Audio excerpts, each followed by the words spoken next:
మీ business ఏదైనా మీ ఊర్లో promotion చేయాలంటే అది సుమన్ టీవీతోనే సాధ్యం. ఇప్పుడే సంప్రదించండి. ఎన్డీఏ అభ్యర్థిగా తెలుగుదేశం పార్టీకి చెందిన ఆలపాటి రాజేంద్ర ప్రసాద్ గారు కృష్ణా గుంటూరు గ్రాడ్యుయేట్స్ కాన్స్టిట్యున్సీ నుంచి నామినేషన్ దాఖలు చేయడం జరిగింది. ఉన్నత విలువలు, విద్యార్హతలు, మంచితనం, సమస్యల పట్ల పూర్తి అవగాహన ఉన్న వ్యక్తి రాజేంద్ర ప్రసాద్ గారు ఈ పదవికి చాలా సూటబుల్ అని చెప్పేసి అందరూ భావిస్తూ ఉన్నారు. ప్రత్యేకంగా ఈ రెండు జిల్లాలోని గ్రాడ్యుయేట్స్ అందరూ కూడా భావిస్తూ ఉన్నారు. ఆయన అత్యధిక మెజారిటీతో గెలవటం తథ్యం. ఎందుకంటే దాదాపు 2 నెలల నుంచి వారు అన్ని నియోజకవర్గాల్లో కూడా పర్యటిస్తూ ఉన్నారు. తర్వాత ఆయన పర్యటించి వెళ్ళిపోయిన తర్వాత మాకైతే ఎవరైతే కలుస్తారో వాళ్ళ దగ్గర నుంచి వచ్చిన ఫీడ్బ్యాక్ ఏంటంటే ఈసారి ఎక్కువగా దాదాపు 80-90% ఓటర్స్ ఆలపాటి రాజేంద్ర ప్రసాద్ గారిని అభిమానిస్తారని చెప్పేసి మాకున్న సమాచారం తప్పకుండా తెలుస్తారు. అంతేకాకుండా కూటమి ప్రభుత్వం ముఖ్యమంత్రి చంద్రబాబు నాయుడు గారు పదవి స్వీకారం చేసిన తర్వాత ఈ రాష్ట్రం యొక్క గతి పూర్తిగా మారిపోతుందని చెప్పేసి ప్రజలందరూ కూడా భావిస్తా ఉన్నారు. అధోగతి పాలైపోయి అగాధంలోకి నెట్టివేయబడిన ఈ రాష్ట్రాన్ని తన అనుభవంతో భవిష్యత్తు మీద ఒక విజన్ ఉన్న వ్యక్తిగా చంద్రబాబు నాయుడు గారు ఈ రాష్ట్రాన్ని అన్ని రంగాల్లో కూడా ముందుకు తీసుకెళ్ళడానికి ప్రయత్నం చేస్తున్నారు. వ్యవసాయ రంగం కానివ్వండి, రైతులు కానివ్వండి, నిరుద్యోగ యువకులకి ఉద్యోగ అవకాశాలు కల్పించడం కానివ్వండి, ఈ రాష్ట్ర ఆదాయం పెంచే విధంగా మరి పరిశ్రమల్ని స్థాపించడం కానివ్వండి, పెద్ద ఎత్తున దాదాపు 6,48,000 కోట్ల రూపాయలు పెట్టుబడులు మన రాష్ట్రానికి 7 నెలల కాలంలో వచ్చాయి. తద్వారా 4,25,000, 4,50,000 ఉద్యోగ అవకాశాలు కూడా లభించే పరిస్థితులు ఈ రోజు రాష్ట్రంలో ఉన్నాయి. ఇంకా ప్రపంచవ్యాప్తంగా ఉన్న పెట్టుబడిదారులందరూ కూడా ఈ ఆంధ్రప్రదేశ్ డెస్టినేషన్ అయిందని చెప్పేసి ఈ సందర్భంగా నేను తెలియజేస్తా ఉన్నాను. మరి గత 5 సంవత్సరాల్లో పూర్తిగా విధ్వంసం. ఈరోజు అడుగుతా ఉన్నారు ఎక్కడ విధ్వంసం, ఏమిటి విధ్వంసం అని చెప్పేసి.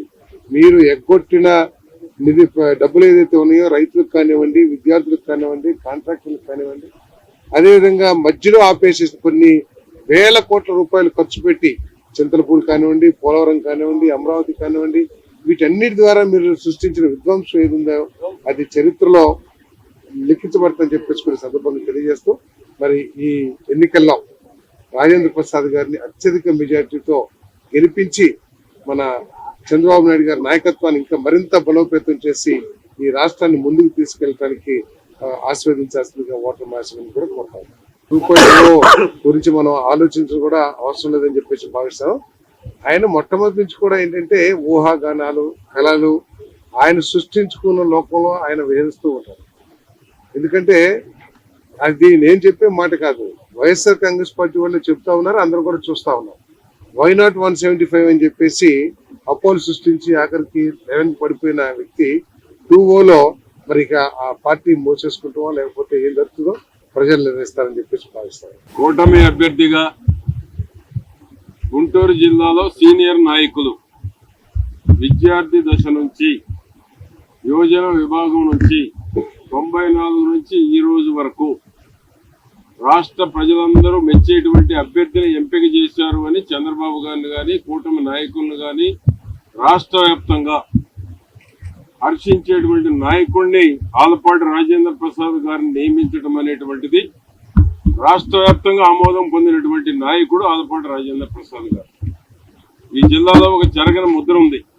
99లో మంత్రిగా ఉన్నప్పుడు కానీ ఇప్పటి వరకు అనేక సార్లు పోటీ చేయటంలో కానీ, నిన్న 24లో సీటు లేకపోయినా జనసేనకు సీటు ఇచ్చినా గెలిపించుకొని వచ్చి 19-24 మధ్య కూడా తెలుగుదేశం పార్టీ అధికారంలో లేనప్పుడు పార్టీ కోసం అహర్నిశలు కష్టపడినటువంటి హిస్టరీ ఉన్న రాజేంద్ర ప్రసాద్ ని ఈరోజు కృష్ణా గుంటూరు గ్రాడ్యుయేట్స్ అభ్యర్థిగా నిలబెట్టడాన్ని ఈరోజు కూటమి గెలుపు అనేటువంటిది నల్లేరు మీద నడక రాజేంద్ర ప్రసాద్ గారు. మేము ఎంత పర్సంటేజ్ మ్యాక్సిమం ఒక హిస్టరీ క్రియేట్ చేయాలనేటువంటిది ఈ గ్రాడ్యుయేట్ ఎమ్మెల్సీ ఎన్నిక ద్వారా అందరి ప్రయత్నం. గెలుపు గురించి కాదు, గెలుపు అనేటువంటిది నల్లేరు మీద నడక. మెజారిటీ 90% పైబడి ఓట్లు గ్రాడ్యుయేట్స్ సాధించాలనేటువంటిది మా అందరి యొక్క ఆలోచన వీలైనంత వరకు ఎక్కువ సాధించాలని. 8 నెలల చంద్రబాబు నాయుడు గారి పాలన చూశారు, ప్రజలు సంతోషంగా ఉన్నారు. జగన్మోహన్ రెడ్డి నుంచి బయటపడ్డందుకు ముందు సంతోషంగా ఉన్నారు.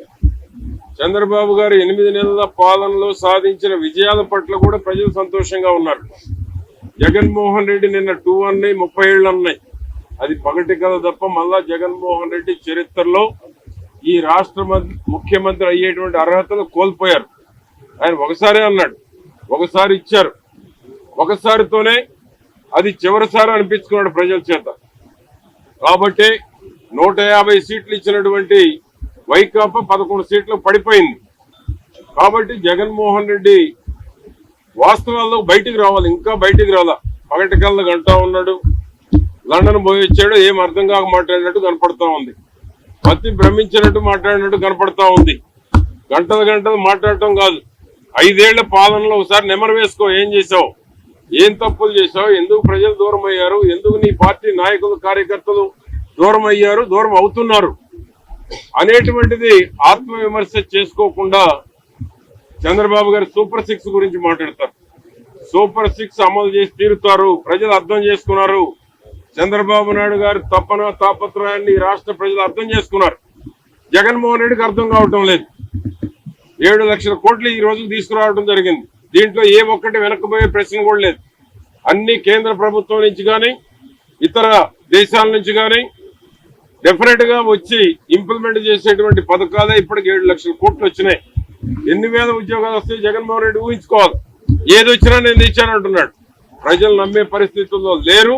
తప్పకుండా ఈ గ్రాడ్యుయేట్ ఎన్నికల్లో దాని ప్రభావం చంద్రబాబు నాయుడు గారి 8 నెలల పనితీరుకి, చంద్రబాబు నాయుడు గారు భవిష్యత్తు కోసం ఏ విధంగా 74 ఏళ్ల వయసులో 10 నిమిషాల విరామం తీసుకోకుండా ఈ రాష్ట్రం కోసం కష్టపడుతున్నటువంటి తీరుని రాష్ట్ర ప్రజలు అర్థం చేసుకున్నారు కాబట్టి ప్రజలు ఎక్కడికి వెళ్ళినా బ్రహ్మరథం పడుతున్నారు.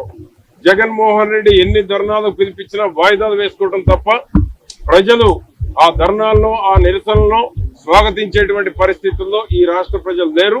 కాబట్టి మా ఆలపాటి రాజేంద్ర ప్రసాద్ గారు భారీ మెజారిటీతో కూటమి అభ్యర్థిగా గెలవబోతా ఉన్నారని నేను మీ అందరికీ తెలియజేస్తున్నాను. కంచెల శ్రీకాంత్, తూర్పు రాయలసీమ గ్రాడ్యుయేట్ ఎమ్మెల్సీని. ఎన్నికల ముందు తెలుగుదేశం పార్టీ 3 గ్రాడ్యుయేట్ స్థానాల్లో పోటీ చేస్తే ఆ రోజు ఎటువంటి అరాచకమైన పరిస్థితులు రాష్ట్రంలో ఉన్నాయో మనందరికీ తెలుసు. అయినా కూడా తెలుగుదేశం పార్టీ మీద నమ్మకంతో, నారా చంద్రబాబు నాయుడు గారి నాయకత్వం మీద నమ్మకంతో మేము పోరాటం చేస్తామని నమ్మి 3 చోట్ల రమారమి 108 నియోజకవర్గాలకు సంబంధించిన జరిగిన 3 గ్రాడ్యుయేట్ ఎమ్మెల్సీ ఎన్నికల్లో ఆనాడు తెలుగుదేశం పార్టీని, అంటే తూర్పు రాయలసీమ ప్రాంతం అలాగే పశ్చిమ రాయలసీమ ప్రాంతం సంబంధించిన ఎమ్మెల్సీ స్థానాలు పార్టీ పెట్టినప్పటి నుంచి ఎప్పుడూ గెలవలేదు. కానీ మొన్న ఈ జగన్మోహన్ రెడ్డి చేస్తున్న అరాచకాలని తట్టుకొని నిలబడాలంటే తెలుగుదేశం పార్టీ, చంద్రబాబు నాయుడు గారి నాయకత్వం ఈ రాష్ట్రానికి కావాలని నమ్మి అన్ని వర్గాల ప్రజలు, ఆనాడు జగన్మోహన్ రెడ్డి గారు మేము బటన్ నొక్కుతున్నాం, ప్రతి ఇంట్లో డబ్బులు వేస్తున్నాం, మాకే ఓట్లు పడతాయని చెప్పడం జరిగింది. కానీ ఏదైతే బటన్ నొక్కి డబ్బులు పడుతున్న ఇళ్లలో ఉన్న గ్రాడ్యుయేట్స్ కావచ్చు, నిరుద్యోగులు కావచ్చు, ఉద్యోగస్తులు వాళ్ళు కూడా తెలుగుదేశం పార్టీకి మద్దతు తెలిపి 3 గ్రాడ్యుయేట్ స్థానాలని అఖండ మెజార్టీతో గెలిపించారు. అది తెలుగుదేశం పార్టీ జైత్ర యాత్రకి మొదటి మెట్టుగా ఆనాడే భావించడం జరిగింది. ఆ జైత్ర యాత్ర కొనసాగి చంద్రబాబు నాయుడు గారు అలాగే కూటమి నాయకత్వం పవన్ కళ్యాణ్ గారు కావచ్చు, నరేంద్ర మోడీ గారి మద్దతు కావచ్చు, ఇవన్నీ కూడా ప్రజలు అంగీకరించి 164 సీట్లతోటి అద్భుతమైన విజయాన్ని అందించారు. అటువంటి విజయాన్ని నిలబెట్టుకుంటూ కేవలం ఈ 7 నెలల కాలంలోనే అద్భుతమైన ఫలితాలు ఈ రాష్ట్రంలో చంద్రబాబు నాయుడు గారు, పవన్ కళ్యాణ్ గారు కలిసి, అట్లాగే యువ ముఖ్యమంత్రి మన నారా లోకేష్ గారు కూడా విద్యాశాఖ కావచ్చు, స్కిల్లింగ్ లో కావచ్చు, అన్నిట్లో కూడా అద్భుతమైన ఫలితాలు ఏ విధంగా సాధిస్తున్నారో మనం చూస్తున్నాం.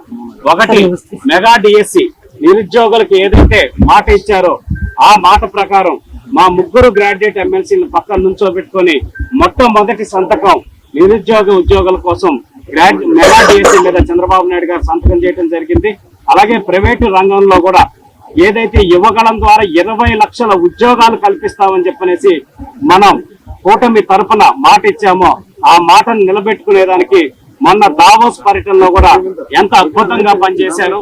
ఎన్ని రకాల రమారమి 6 లక్షల పైచలకు కోట్ల పెట్టుబడి, రమారమి 4 లక్షల పైచలకు మంది ఉద్యోగ అవకాశాలు కల్పించే విధంగా ఈ కూటమి ప్రభుత్వం నారా చంద్రబాబు నాయుడు గారి నాయకత్వంలో పనిచేస్తా ఉంది.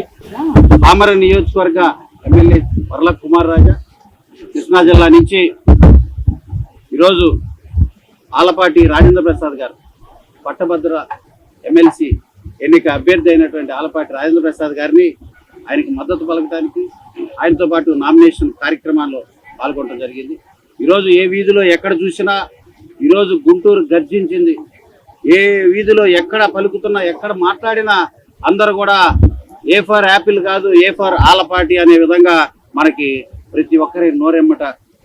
మరి ముఖ్యంగా పట్టభద్రులు ఎవరిని కదిలించిన అనే మాట ఇదే, ఆలపాటి ఆలపాటి అని జపం చేస్తున్నారు. ఎందుకనంటే ఆయన పడ్డ కష్టం, ఆయన చేసిన త్యాగమే ఈరోజు అందరూ కూడా ఆయన పేరును కొనియాడుతున్నారు. ఎన్నికలు వచ్చినప్పుడు రాబోయే రోజుల్లో ఏదైతే 27వ తారీఖు ఉందో ఆ రోజున ఓటు ద్వారా అందరూ కూడా ఆయన అంటే ఎంత అభిమానం ఉంది, ఆయనకి ఎంత మద్దతు అనేది ఆ ఓటు పర్సంటేజ్ ద్వారా అనేది చూడొచ్చు. ఎందుకంటే నేను ఆయన త్యాగం గురించి ఇందాక పెద్దలు చెప్పారు.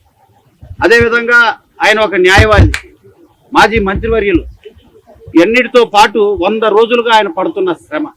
ఈరోజు ప్రజలు ఒక అద్భుతమైన మ్యాండేట్ ఇచ్చారు, మార్పు కోరుకున్నారు. ముఖ్యమంత్రి చంద్రబాబు గారు వస్తేనే గాడి తప్పిన రాష్ట్రం గాడిలో పడుతుంది, శాంతి భద్రతలు సజావుగా ఉంటాయి, ప్రజలకి స్వేచ్ఛ ఉంటుంది, ప్రజాస్వామ్యం నిలబడుతుంది అనే నమ్మకంతో ఈరోజు ఒక అద్భుతమైన మ్యాండేట్ ఇచ్చారు. దానికి తగ్గట్టుగానే సంచలనాత్మకమైన కార్యక్రమాలు, సాహసోపేతమైన కార్యక్రమాలు చేసుకుంటూ ఈరోజు సుపరిపాలన దిశగా అడుగులేస్తుంది ఈ కూటమి ప్రభుత్వం.